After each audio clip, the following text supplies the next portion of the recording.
at the Democratic Convention. I'm joined now by top Trump ally, Senator Tom Cotton of Arkansas. Welcome to This Week. So what do you make all those Republicans speaking at the Democratic Convention? What I make of them is that Trump derangement syndrome is a real thing. But what most Americans remember is that for 4 years, when Donald Trump was president, we had peace and prosperity. Everything's gone to hell under Joe Biden and Kamala Harris over the last 4 years. And that's a clear contrast we have. This is an unusual presidential election because Donald Trump has been president before. The American people know what he did. They know that he understands the kind of pain they've suffered for the last 4 years under Kamala Harris and Joe Biden. And I think that's why they're ready to return Donald Trump to the White House. But there seemed to be a clear strategy on the part of the Democrats to try to appeal to the Republicans. And of course, Donald Trump has absolutely solid support among the Republican base. But there are a lot of Republicans uneasy with him as the nominee again, and they seem to be going right at them. Well, in every election, John, you have some members of one party endorsing a candidate of the other party. That's a very traditional aspect of American politics. I mean, look at what just happened this week. The Democratic Party under Kamala Harris has gone so far to the left that you actually had a Kennedy endorse a Republican. That's pretty remarkable that the Democratic Party has become so radical under Kamala Harris that a member of the Kennedy family has come out to endorse a Republican. I don't know if Bobby Kennedy Jr. at this point is that representative of the Kennedy family, but I want to get to that in a second. But first, there are reports. There's obviously a bit of a momentum change here. You see it in the polls. You see it in the money flowing in to the Harris campaign. And there was a report in Politico that Trump now knows that he has to change things up or that he could lose. You talked to him. I mean, what's your sense? Do you need a change in direction? Well, President Trump and his campaign has known all along, and they've said all along, that this race is going to be a close race. Actually, he said it would be a landslide, just to be clear. He said he was going to win in a landslide. But look, we know the race will probably come down to a few 100,000 votes in a few states. President Trump has been campaigning hard and vigorously now for months. Obviously, that's going to increase in its pace as we get closer to the election. And President Trump is going to draw a sharp contrast with Kamala Harris, who has supported things like decriminalizing illegal immigration or giving taxpayer-funded health insurance to illegal aliens or taking away health insurance on the job for 170 million Americans, banning gas cars, confiscating firearms. These are all positions. What do you mean taking away health insurance? What are you talking about? She said when she ran for president that she wants to eliminate private health insurance on the job for 170 million Americans, John. Yeah, I mean that is not her position now. How do you know that's not her position? How do you know that's not her position? I mean, she says she no longer supports Medicare for all. She has not said that. Okay. Maybe anonymous aides on a Friday night have said that, but the last thing that she said on this was not a radical convention. I mean, she as you heard me go through with Bernie Sanders, she is not taking the positions of the far left of her party. She's clearly making an effort to move to the middle. I did hear what you said to Senator Sanders, and I thought it was clear that he's very disappointed that she's taking these efforts not to change her positions, but to hide her positions, John.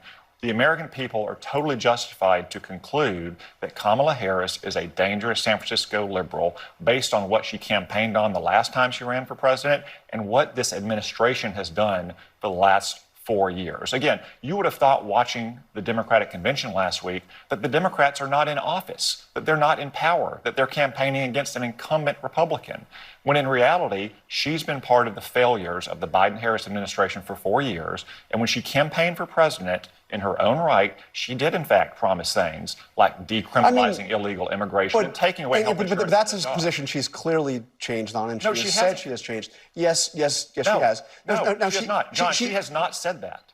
She's not. You pointed out, Senator Sanders, repeatedly things that her campaign has said. Anonymous aides speaking on background to reporters has said, well, she no longer believes these things. Okay, maybe she has changed her position on things like taking away your health insurance and confiscating your gun. If she has changed her position, she owes it to the American people to come out and say in her own words when she changed and why she changed. That's one reason why she needs to address the American people and speak to these questions, because the only basis they have to conclude what she will be like as president is what she's done for 4 years in this administration and what she said in her own voice in the last campaign. Remember, these are not like college essays, John. This is what she said when she was campaigning for president as a 54-year-old woman. If she's had such a radical change of heart in the last 5 years, she owes the American people answers. So speaking of radical changes of heart, I want to ask you about what Donald Trump had to say just a couple of days ago. He said, and this is an exact quote statement he put out, "My administration will be great for women and their reproductive rights." Is he now going to be campaigning on abortion rights? What's going on here? He will be great for women. He was great for women. Women had great opportunities under Donald Trump. You had a healthy, growing economy. You had safe communities, and you had. But I'm asking you about the reproductive Well, rights. Democrats can use phrases like reproductive rights all they want to describe their pro-abortion position, which would force Americans to pay with tax dollars for abortion up to the moment of birth. That's the Democratic position. I mean, they can use that phrase if they want to. They don't get a monopoly on the language to cover up their radical positions. But I just asked you, it's now Trump using those words. But he's reproductive been clear. rights. He's also said, we also heard from J.D. Vance, that he would veto a national abortion ban, and he came out against using the Comstock Act to prevent the shipping of the abortion pill. So what is happening? I mean, in fact, he said just the other day, he suggested that he may support the amendment on the ballot in Florida to provide a constitutional right to an abortion. I mean, what is happening with Trump on abortion? So, John, I think you just made a very important point. The only candidate here proposing a national abortion law is Kamala Harris. And we know what that law looks like because congressional Democrats have voted on it. It would require taxpayer funding for abortion up to the moment of birth. That's not their law. They want to codify Roe v. Wade. No, that's not at all. That's what they say about their law, John. I'm asking you about Donald Trump, though. So first off, you have a solid pro-life record for as long as you've been in public office. What do you make of what he is saying now, saying he is going to be protecting reproductive freedom, and then he could even support a constitutional amendment in Florida, first off, legalizing abortion? I voted on the law. You didn't.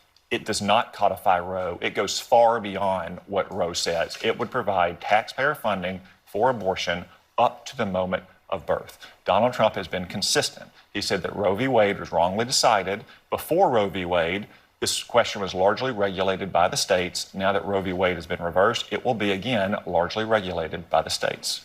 Kamala Harris is the one that proposes the radical national abortion law. I also want to ask him something else that Trump had to say recently, is saying that the Presidential Medal of Freedom, which is something presidents give out, I mean, Trump gave one to Devin Nunes, the former congressman, is the equivalent and much better than the Medal of Honor, which of course is the practically, as you know, as a combat veteran, sacred. I mean, it is the nation's highest military honor. I mean, what do you make of that? God, it's totally taken out of context. It's not taken out of context. The point he was making is that he gives the Presidential Medal of Freedom, just like other presidents do, to civilians who have done important things for their nation, but who haven't sacrificed life and limb. And when you go to a Medal of Honor ceremony at the White House and you're presenting it to a soldier who's sacrificed his body, or to his parents, or to his children, or his spouse, that it is of a different order of magnitude. It's totally out of context. Donald Trump was. Do you agree that the Presidential Medal of Freedom is much better? Those are his words. John, it was totally. You're totally taking that out of context. Donald Trump was great for our military. He is great for our veterans. Kamala Harris is the one who's proposed, for instance, to cut the military every single year. Kamala Harris is the one who voted for military cuts when she was in the Senate. Donald Trump has utmost respect for our veterans and our troops, and you see that by his record in office. And before you go, I want to ask you about something else Trump said. This is about the 2020 election. It's something I have never heard him say before. This was the last week in office for me because of a horrible, horrible election where I got many millions more votes than I got the first time, but didn't quite make it, just a little bit short. A bit short. Is he now finally acknowledging the truth about the 2020 election, that he lost? Well, John, what he is saying there is that there are a lot of irregularities. He challenged them in court. those court challenges didn't succeed. It's as simple as that. It's what he's saying about this election. No, he had said before it was stolen, and he had many millions of more votes than Joe Biden. All stuff that isn't true. You know, we've been over this. I mean, he's. Well, look, I mean, obviously, Joe Biden and Kamala Harris are the president and vice president. They're in the White House. That's why people are suffering so badly. His court challenges did not succeed. That's the only point he's making there. Okay. Well, thank you very much, Senator Cotton. I appreciate your time. Thanks for coming on this week. Thank you. Coming up, former party chairs Donna